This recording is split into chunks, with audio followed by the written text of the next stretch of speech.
In Spanish, you use the future perfect and conditional perfect tenses when referring to actions that will have happened in the future and would have happened in the past, if, for example, something else had happened. Here are some examples. I will have washed the car, future perfect. I would have done the washing, conditional perfect. I will have laid the table, future perfect. I would have prepared the dinner, conditional perfect. I will have earned my pocket money, future perfect. Today we're looking at Spanish verbs, future perfect and conditional perfect tenses, and we'll be looking at all past participles, regular and irregular. What do these tenses mean, and how do I use haber for these tenses? Our aims are to learn how to recognise regular and irregular, future and conditional perfect tense verbs, and to learn how to form regular and irregular, future and conditional perfect tense verbs. How are the future perfect, will have done, and conditional perfect, would have done, tenses formed in Spanish?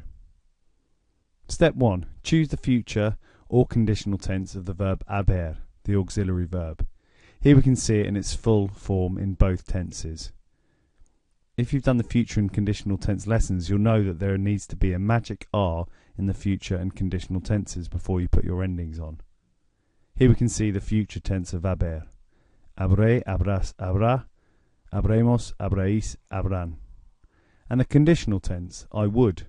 Habría, habrías, habría, habríamos, habríais, habrían. Note these verbs down now, as you will be using them later in the lesson. Step 2. Create the past participle, the ed form of the verb in English, by adding the appropriate ending to the stem. The great thing is that to talk about other people, it is only the form of haber that changes, and in this situation it would be the conditional or the future tense of haber. So the past participle for AR verbs is just removing the AR from the infinitive and then adding ado. And for ER and IR verbs, removing the ER and IR and adding ido to the end. So they are exactly the same. And here we see the irregular verbs that you would need to learn off by heart. If you haven't copied them down from a previous lesson, do so now, because you will use them on the next slide. Now translate the following verbs. Remember to choose the correct form of haber and then conjugate the verb in the steps you've already used. Beware of irregular verbs because there are lots of them here. Pause the video, complete the activity, and then self-mark your work. And remember, if you get it wrong, correct your answer so you can learn from your mistake. Número 1. I will have done. Habré hecho. Número 2. They would have drunk. Habrían bebido. Número 3. We will have travelled. Habremos viajado. Número 4. You plural will have fried. Habréis frito. Número 5. I would have consumed. Habría consumido. Número 6. They would have broken. Habrían roto. Número 7. He would have died.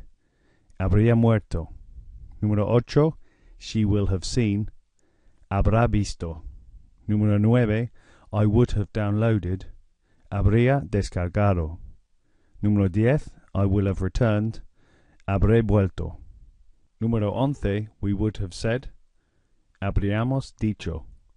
Número 12. He will have copied. Habrá copiado.